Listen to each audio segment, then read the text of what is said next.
Bismillahirrahmanirrahim.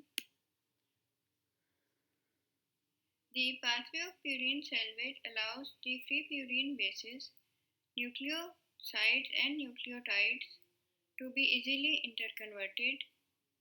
The major enzymes required are phosphoribosyl transferases, nucleoside phosphorylases and deaminases.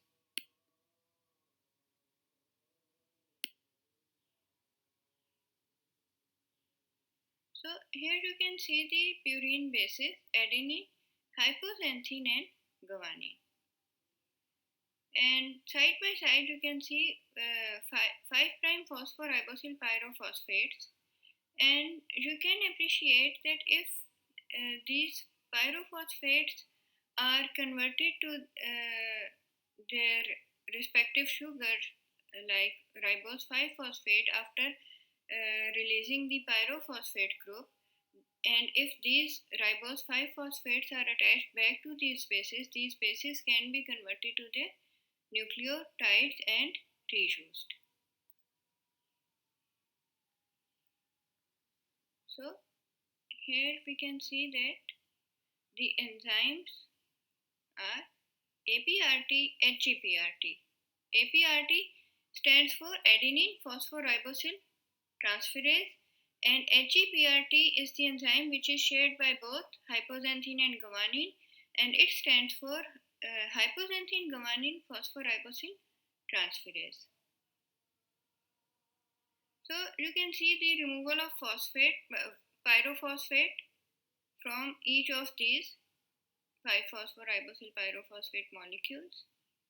Now ribose 5-phosphate is left behind.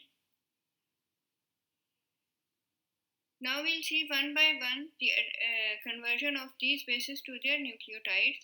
First of all, let's see that adenine is converted to AMP after attachment of the ribose 5-phosphate.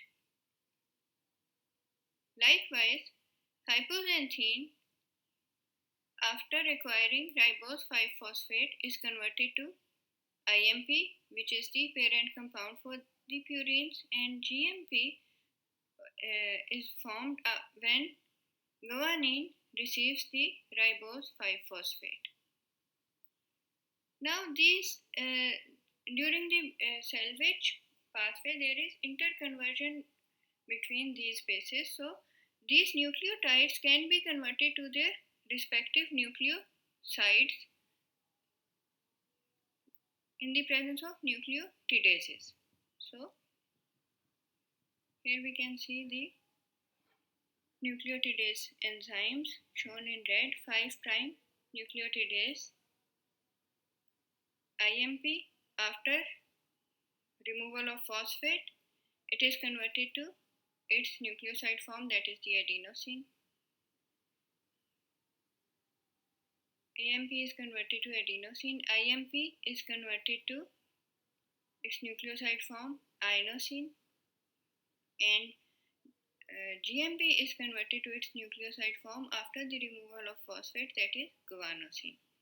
Now adenosine can be converted to inosine through deamination, and inosine can be converted back to hypoxanthine in the presence of phosphorylase.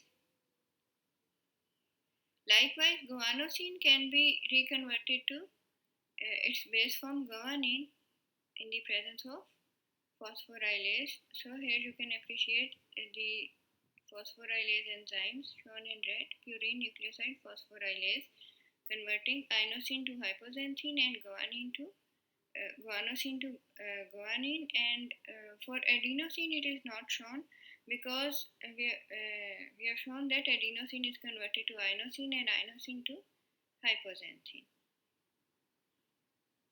Not only that, AMP may be converted to IMP through deamination, and IMP can be converted to AMP through amination. So that is the pathway of purine salvage.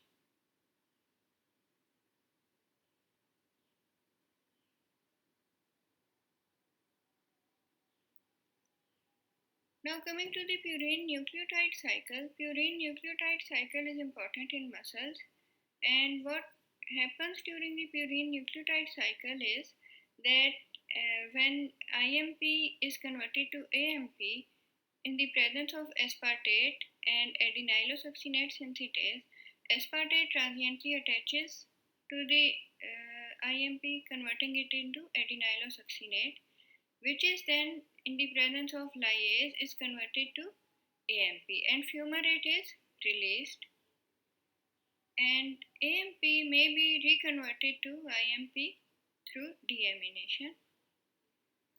Now, in the purine nucleotide cycle, the fumarate which is released is through an anaplerotic reaction enters the TCA cycle. Fumarate is a TCA cycle intermediate, and that is the purine nucleotide cycle.